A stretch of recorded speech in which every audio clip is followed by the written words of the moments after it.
In this lesson, we're going to be talking about the rational root theorem, which is the glue that holds the sections we've been discussing thus far about determining how many x-intercepts there are, how many are positive or negative, sign changes, and all of that. This is what's going to allow us to produce not the roots, but a list of potential roots that the roots are going to hide in. The next two lessons after this are technically considered factoring techniques, even though they're not always presented as such. And those are the two that, when you bridge those together with the rational root theorem, actually allow you to start factoring really, really, really complex polynomial functions of degrees higher than 2 or 3, which we typically tackle in Algebra 2.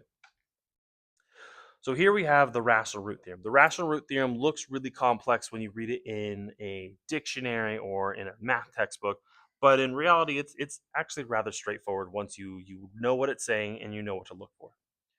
So first, it says given a polynomial of the form a sub n times x sub n, x to the n power, plus a sub n minus 1 times x to the n minus 1 power, plus a sub n minus 2 times x to the n minus 2 power, plus so on and so forth, plus a sub 1 times x to the first power plus a sub 0. So do keep in mind, this is just our mathematical way of saying all polynomials. All polynomials fit underneath this category. So this is the nth leading coefficient times the nth power of x times the n minus 1 leading coefficient times the n minus 1 power of x. So what does that even mean? Imagine we were dealing with a fifth degree function. It has a part that has an x to the fifth power, a part that has an x to the fourth, a term that has an x to the third, and an x to the second, and an x to the first, and then a constant at the end. What this is saying is, hey, this would be x to the fifth power, and we would call this the fifth coefficient because it's the term in front of the x to the fifth power. Then this would be an x to the 5 minus 1 power, so this would be x to the fourth. Makes sense. Polynomials normally go in descending power order. You go from the fifth power to the fourth. And then we would say this is the fourth leading coefficient because that's, again, n, the fourth or the fifth degree minus 1, so that gives 4. And you can keep going down and down the list until you're left with x to the first power times the first leading coefficient.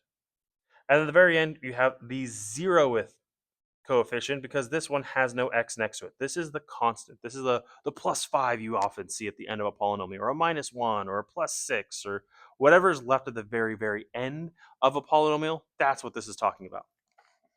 All right, so what does the rational root theorem says? It says that all of the rational solutions, that is, all the solutions that could be represented either as a countable integer number, 1, 2, 3, 4, 5, -6, -7, -8, all of those answers, as well as all the answers that can be represented as a fraction, 1/2, 3 over 7, -5 over 11, every potential fractional answer can be given from this theorem for a polynomial, and it can be found somewhere in the list of all of the possible positive and negative simplified arrangements of P over Q. So now we have a kind of formula, P divided by Q.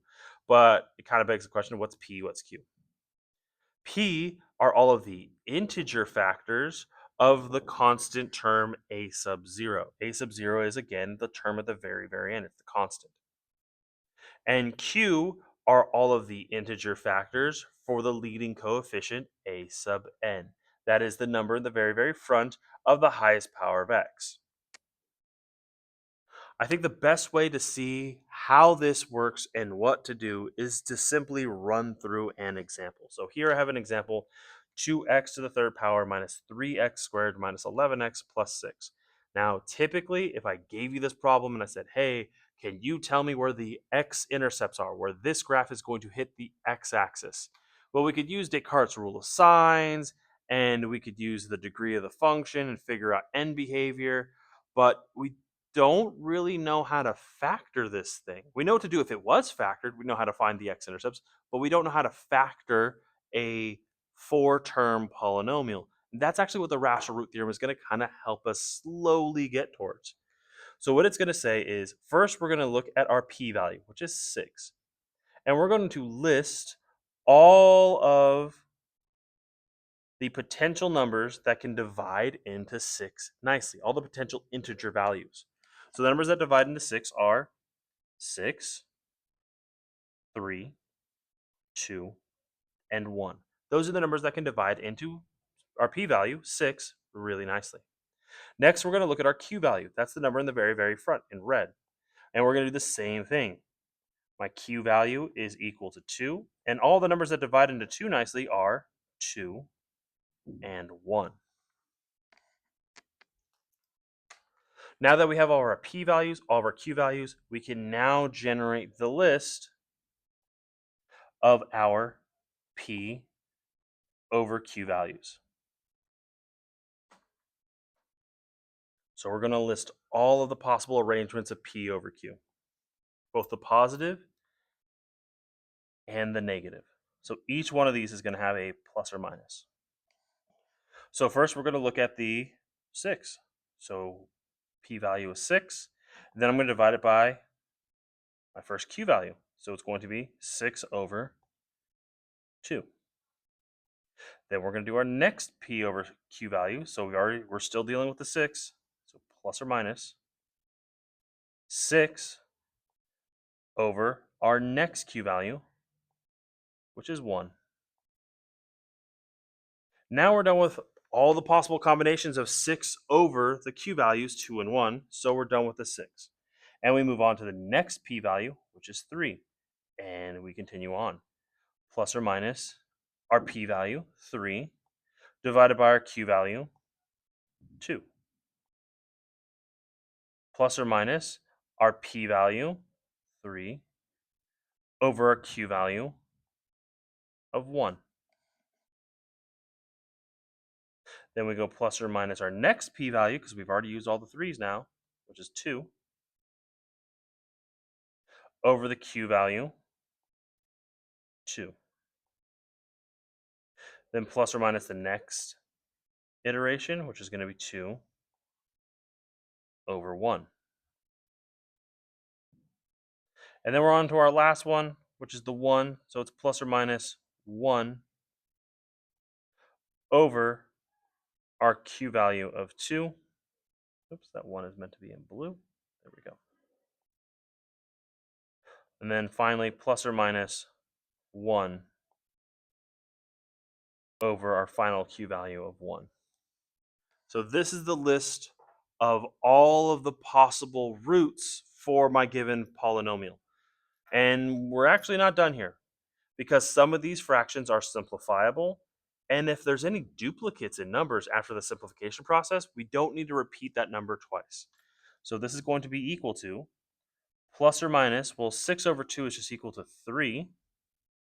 Then my next p over q, my next rational root value is 6 over 1, which is 6. Then I have plus or minus 3 over 2, which does not simplify. Then I have plus or minus 3 over 1, which is just 3. Then plus or minus 2 over 2, which is just 1. Then plus or minus 2 over 1, which is 2. Plus or minus 1/2. And then plus or minus 1 over 1 is 1, but I already have that one represented, so I don't need to write it again. This is the list of all of the possible factors for the original polynomial. In the next 2 lessons, we're going to learn actually how to divide each of these values into the polynomial to determine if they are potential or actual roots. But for right now, we're just listing off all the potentials.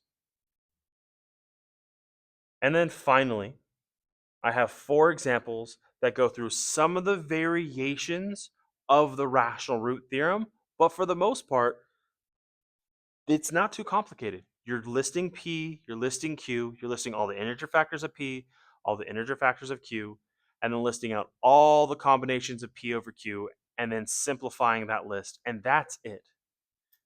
So for problem number 1, I have 2x to the third minus 8x squared plus 7x minus 3. Again, note that basically from the x to the third power all the way to the negative sign at the very end, we don't really care what that is. All we are focusing on is the p-value at the end and then the q-value at the beginning. All the other stuff could be any degree we want, any number we want. For the rational root theorem, it makes no difference. So first let's talk about the p-value. P-value is 3. which means all of the possible listings of integer numbers that divide into 3 are 3 and 1.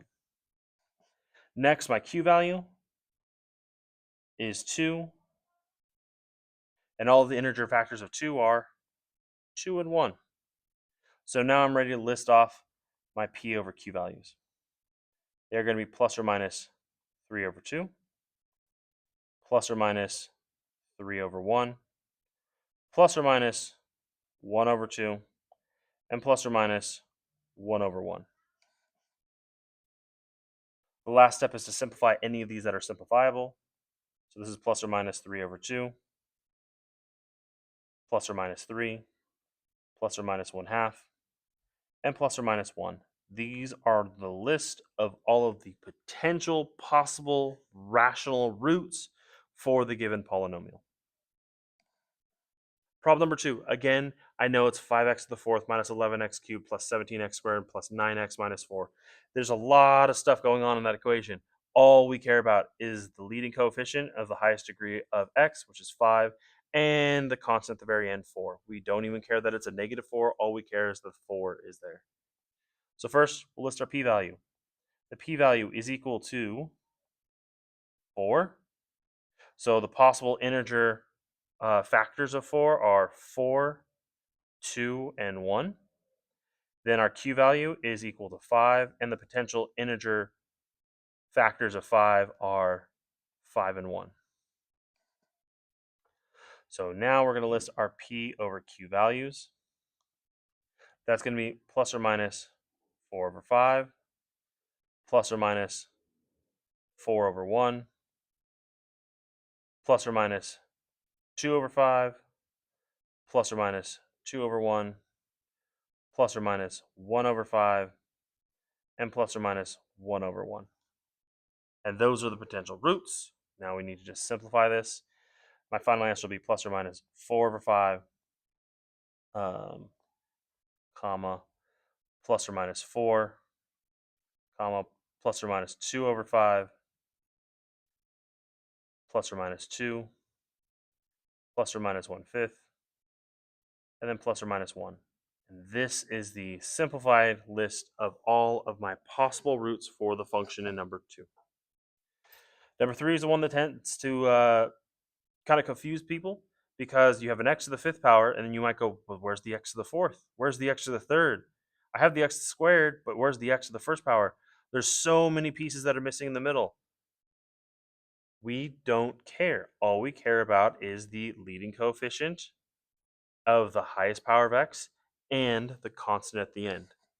The other thing that tends to baffle students is when they see an x to the 5th power, they forget that there is a number written here. We don't often write it because more often than not, it doesn't do anything, but there is an invisible 1. It is 1 times x to the 5th. So my p-value is going to be equal to 8,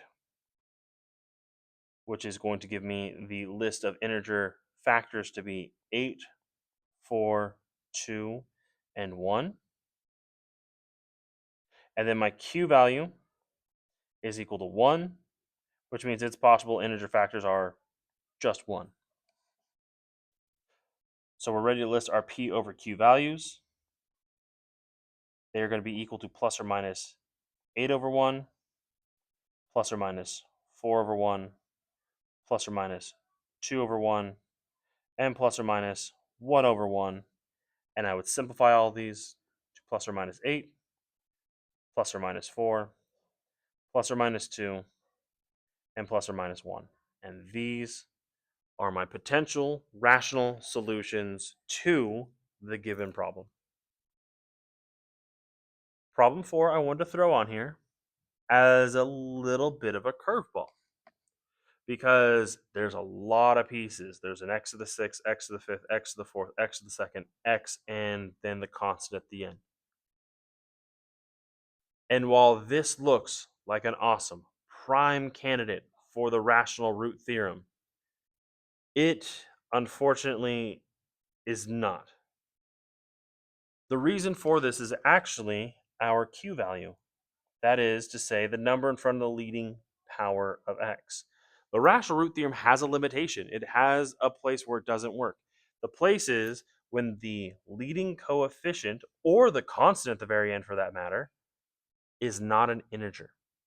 The rational root theorem requires that these two values be integers, countable numbers, 1, 2, 3, 4, or -1, -2, -3, -4.